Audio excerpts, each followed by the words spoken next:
У вёсцы баба павівальная, усім радня, хоць і дальная. Так казалі менавіта ў гэты дзень 8 студзеня раней у Беларусі, бо менавіта 8 студзеня адразу пасля калядаў адзначалі бабіны альбо бабіну кашу, як дзе ў якой мясцовасці называлі гэты дзень.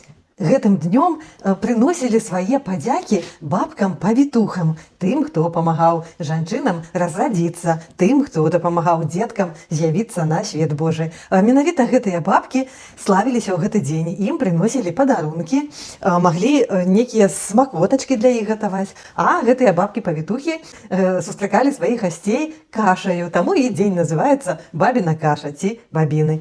Да гэтых самых бабуляў-павітухаў у вёсцы ставіліся з вялікаю павагаю. Не кожная далёкая жанчына магла стаць павітухаю. Для гэтага і талент трэба было мець, і рэпутацыю беззаганную у вёсцы трымаць. Трэба было разбірацца ў траўках, трэба было ведаць шэпты, каб дапамагчы лёгка нарадзіцца дзіцяці на свет і жанчыне захаваць сваё здароўе.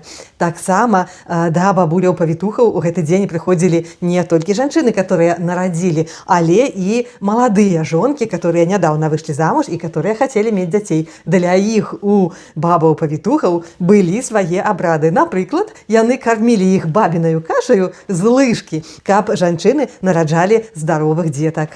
Пазней ужо сталі ў гэтыя дні ухваляць не толькі павітухаў, але і сваіх уласных бабуль. Ну, бо магло быць і такое, што свая ўласная бабуля дапамагала нарадзіцца дзіцяці. Быў адзін вельмі класны звычай, которому я проста зайздрошчу. У гэты дзень дзеці каталі сваіх бабуляў альбо бабуляў-павітух на санках.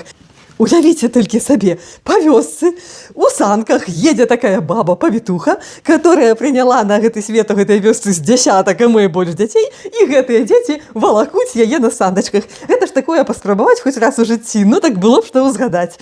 А ці святкуеце вы бабіныя кашы ці бабіны? А калі нават і не, то ўсё роўна ўзгадайце сваіх бабуль сёння. Калі яны дзе-то блізка, то абдыміце іх, напішыце ім, пазваніце, а калі яны ўжо сышлі ў іншы свет, то проста ўзгадайце добрым словам. І так адзначым з вами бабіны.